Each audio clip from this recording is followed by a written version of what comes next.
I'm so delighted to be here. Thank you, Glenn, for inviting me to come tonight to share with you and educate you about the advantages of chattel appraisals. This is a specific strategy, tax strategy for real estate investors. Down to go forward? Okay. And so we're going to talk tonight. I'm going to share with you a little bit about this strategy and how I learned about this strategy. My business partner, Jennifer, and I are real estate investors. We've been investing over 5 years in a variety of different markets around the country.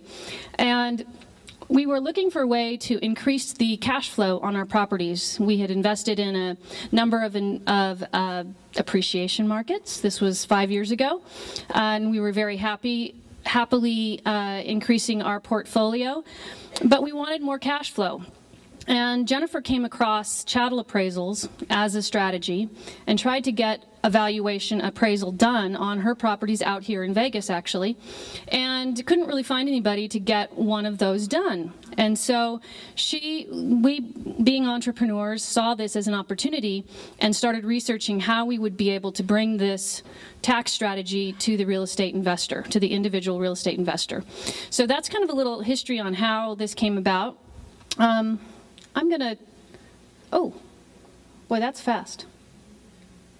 All right, so tonight this is what we're going to talk about. I'm going to get to the benefits first. My husband's a sales guy. He's been a sales guy for 20 years and has always told me that if you're going to engage people, you need to show them why they should listen. So that's why we're going to get to the benefits right away before I even explain to you what chattel is and what it means for you. We're going to do the description, importance, savings, all this stuff, and at the very end we're going to get to maybe a little bonus tax strategy, real estate investment strategy. Okay, so bottom line benefits. The first benefit is obviously an increase in cash flow. And typically we can save investors about $100 or increase their cash flow about $100 a month on their investment property if their property is in about the $200,000 range. Now, that's a pretty significant shift. A lot of times if you're analyzing real estate, $100 a month can mean the difference between you being in a negative position or a neutral position. So that's a significant savings. In keeping with that increase in cash flow, or the way that cash flow comes to you, is by decreasing your taxes. Okay, so if you invest in real estate, probably one of the two reasons that you invest is either cash flow or appreciation. But there's a third reason, which is tax strategy. And it can represent anywhere from 15 to 30% of the profitability of your investment if you play your cards right and you utilize all the tax strategy that's out there. Now, in a market like we're in now, where appreciation is kind of baseline, it's kind of flat, 4 or 5% across the country. Some markets are better or worse, but let's say an average of that percentage of tax strategy is going to represent a higher percentage. It's going to be more like 20, 25% tax strategy is going to represent, because appreciation is taking up a smaller percentage. Okay, so taxes, decrease in taxes is the second benefit. And then the third is really a documentation of your assets. Now, this is something that probably a year or two ago I didn't emphasize as much. But since the recent problems in Los Angeles and San Diego with the fires there are a number of investors, I've spoken to quite a few of them, unfortunately, who do not have the proper documentation of their assets. And you know, this is a really critical point. If you're going to invest in real estate, you need to have those assets documented. You need to have your own personal assets documented, but even more importantly, those assets that you don't see on a regular basis. I'm gonna ask you guys to play along with me. If you own investment real estate, would you stand up right now, please? Let's see how many are in the room. Excellent. Oh no, stay standing. Stay standing.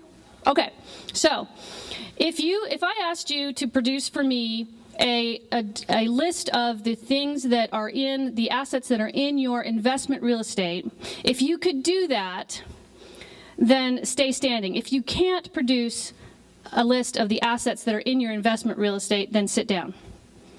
documentation, pictures, listings of appliances, carpeting, cabinetry, all that type of thing, okay? All right. Now, if you could produce a listing of the make, model, and serial numbers of all of your appliances in your investment properties, then stay standing. If you cannot, then sit down, please. Wow, this is really incredible because usually in a room of this size, I've got one person standing, if that. So you guys are applauded that you've taken the extra steps really necessary in safeguarding your assets. Thank you very much. What?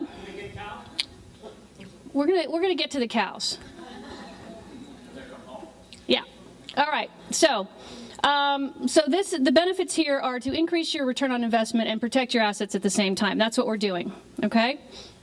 I actually have a client here in the audience, so I knew that we would have at least one person standing at the end. All right, so where it all started. Basically, we're talking about cost segregation or componentization, but we're applying it to the residential market.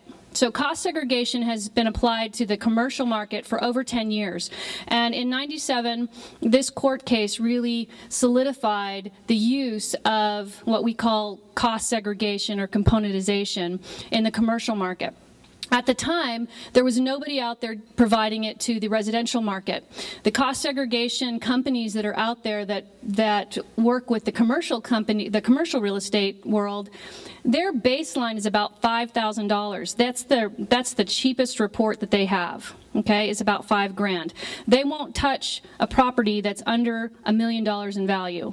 Okay, and that's $1 million in like Arkansas, not California or even Nevada, okay? You need to have a substantial property in order to warrant one of their studies, okay?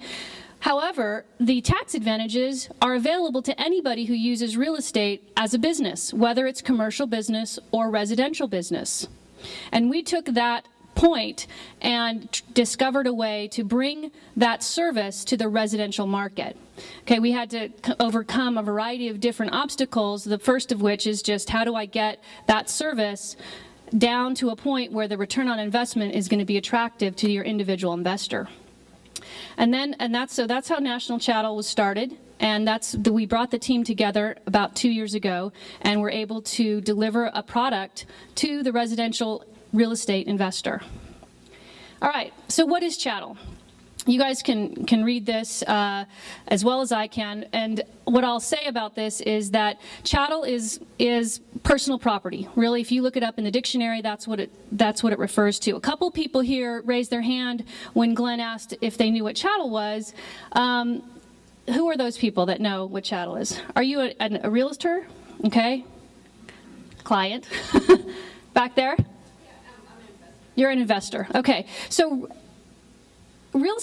realtor. So realtors learn the word chattel when they take their exam because chattel refers to personal property as it applies to the contract of sale of real property. So will that chattel or that personal property go with the contract? Where does the ownership lie?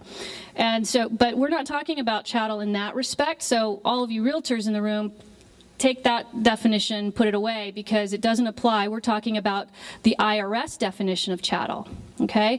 So real and tangible, it wears out, the removal doesn't affect the function of the room, and non-structural. Okay, now here's the tricky part, is that the IRS doesn't apply all of these rules or any semblance of order of these rules to what qualifies as chattel or not. Sometimes all the rules apply, sometimes one of the rules apply. It's just kind of catch or catch can. So we've spent a fair amount of time trying to figure out with the IRS's help what does qualify and doesn't qualify.